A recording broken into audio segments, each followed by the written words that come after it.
اللہ الرحمن الرحیم۔ السلام علیکم۔ آج میں آپ کو حصہ نظم کی جو پہلی نظم ہے میدان کربلا میں گرمی کی شدت، اور اس کے شاعر ہیں میر انیس، اس نظم کے آخر میں جو اساتذہ کرام کے لیے ہدایات دی گئی ہیں اس کے بارے میں بات کروں گی۔ تو آئیے اپنے آج کے سبق کا آغاز کرتے ہیں۔ نمبر 1 ہے مرثیہ نگاری کا مختصر تعارف کرواتے ہوئے طلبہ کو بتایا جائے کہ اس کی ابتدا عربوں نے کی۔ مرثیہ عربی زبان کے لفظ رثا سے نکلا ہے، جس کا مطلب حزن و ملال اور ماتم ہے۔ اصطلاحاً اس کے معنی ایسی صنف سخن کے ہیں جس میں کسی شخص کے مرنے کے بعد اس کی تعریفیں کی جائیں اور پھر اپنے غم و الم اور جذبات غم کا اظہار کیا جائے تو اسے مرثیہ کہا جاتا ہے۔ عام طور پر مرثیہ شہیدان کربلا کے لیے لکھا جاتا ہے اور مجالس عزا میں پڑھا جاتا ہے۔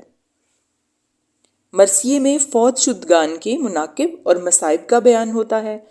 علامہ اقبال نے اپنی والدہ محترمہ کی وفات پر مرثیہ لکھا۔ غالب کی وفات پر مولانا الطاف حسین حالی نے بھی مرثیہ لکھا۔ مرثیے کے مندرجہ ذیل حصے ہوتے ہیں: نمبر 1 چہرہ، نمبر 2 سراپا، نمبر 3 رخصت، نمبر 4 آمد، نمبر 5 رجز، نمبر 6 جنگ، نمبر 7 شہادت، نمبر 8 بین، اور نمبر 9 پہ ہے دعا۔ تو یہ مرثیے کے حصے ہیں۔ تو یقیناً آپ کو اس کی سمجھ آ گئی ہوگی کہ مرثیہ جو ہے یہ کسی کی وفات پر غم و الم کا اور جذبات غم کا اظہار کرنے کے لیے لکھا جاتا ہے۔ تو آئیے چلتے ہیں اپنے اگلی ہدایات میں سے جو ہے نمبر 2 ہدایت کی طرف۔ طلبہ پر واضح کیا جائے کہ میر انیس کے ہاں مبالغہ آرائی موجود ہے۔ بالکل میر انیس ایک بلند پایہ مرثیہ نگار ہیں۔ میر انیس کی عظمت یہ ہے کہ وہ جذبات نگاری، کردار نگاری، منظر نگاری اور واقعہ نگاری میں کمال رکھتے ہیں۔ انہیں خارجی جزیات اور داخلی واردات دونوں کی تصویر کشی پر بے نظیر قدرت حاصل ہے۔ مناظر قدرت اور رزم و بزم کا مرکب پیش کرتے ہوئے اس کی تمام جزیات اپنی اپنی جگہ مکمل ہوتی ہیں۔ اس کے باوجود وہ مختلف جگہوں پر مبالغہ آرائی سے کام لیتے ہیں، حالانکہ وہ تصویر کشی اتنی خوبصورت کرتے ہیں کہ پڑھنے والے کی آنکھوں کے سامنے ایک تصویر سی کھنچ جاتی ہے، لیکن وہ پھر بھی مبالغہ آرائی سے کام لیتے ہیں۔ جیسے اڑتی تھی خاک خشک تھا چشمہ حیات کا، کھولا ہوا تھا دھوپ سے پانی فرات کا۔ تو یہاں پہ میر انیس گرمی کی شدت کو بیان کرتے ہوئے مبالغے کی حدوں کو چھو رہے ہیں۔ اسی طرح سے ایک اور شعر جو انہوں نے کہا ہوا ہے: پانی تھا آگ گرمی روزے حساب تھی، ماہی جو سیخ موج تک آئی کباب تھی۔ تو میں یہ اس میں بتا دوں کہ شعر میں مبالغہ کیا ہے۔ مبالغہ یہ ہے کہ دیکھیے انہوں نے کہا ہے کہ جو مچھلی پانی کی اوپر والی سطح پر آتی تھی تو پانی اتنا کھولتا ہوا تھا، اتنا گرم تھا کہ وہ بھن کر مچھلی جو ہے وہ کباب بن جاتی تھی۔ تو یقیناً اس میں بہت زیادہ مبالغہ ہے۔ گرمی کی شدت تو تھی لیکن اس طرح تو نہیں ہوتا، اس طرح ممکن نہیں ہے۔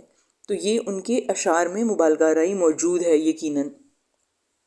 نمبر 3 ہے طلبہ کو بتایا جائے کہ مسدس نظم میں ہر بند 6 مصرعوں پر مشتمل ہوتا ہے۔ بالکل جی، جس نظم کے ہر بند کے 6 مصرعے ہوں اسے مسدس کہتے ہیں۔ مسدس کی ابتدائی 4 مصرعے آپس میں ہم قافیہ ہوتے ہیں، جبکہ آخری 2 مصرعے اپنے طور پر ہم قافیہ ہوتے ہیں۔ اسی طرح سے نمبر 4 پر ہے مولانا حالی کی مسدس سے ایک بند پڑھ کر طلبہ کو سنایا جائے۔ تو آپ کی اس کتاب میں بھی لیسن شامل ہے مولانا حالی کا، یا بچوں کو اس طرح سے جو ہے وہ آپ لائبریری کی طرف جانے کا رجحان پیدا کر سکتے ہیں، ان کو مزید کتب پڑھنے سے آگاہی کی طرف راغب کر سکتے ہیں۔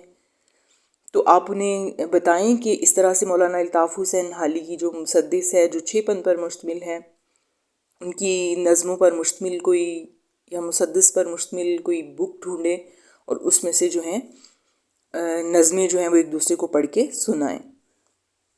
نمبر 5 ہے مرثیے کی وضاحت کرتے ہوئے مختصراً قصیدے کا ذکر کر کے فرق واضح کیا جائے۔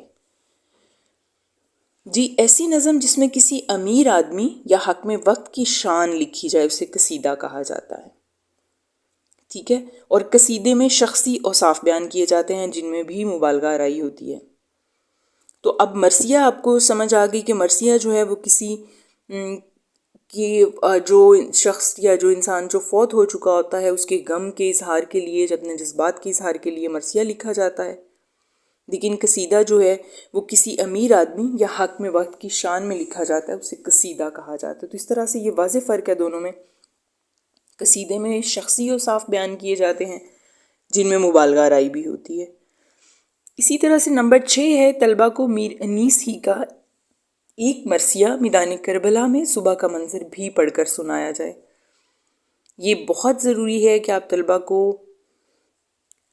میر انیس کی جو ایک کتاب میں ان کا ایک دوسرا مرثیہ شامل ہے میدان کربلا میں صبح کا منظر، اس میں بھی بہت مبالغہ آرائی ہے، لیکن بہت اچھا انہوں نے میدان کربلا میں جب صبح ہوئی تو اس کا کیا منظر تھا، کیا نظارہ تھا، اس کے بارے میں بہت ہی خوبصورت مرثیہ انہوں نے لکھا ہوا ہے۔ تو آپ طلبہ کو یہ کہیں کہ وہ لائبریری سے یہ بک جو ہے وہ ایشو کروائیں اور اس مرثیہ کے بارے میں بھی آگاہی حاصل کریں۔ بہت شکریہ، اللہ حافظ۔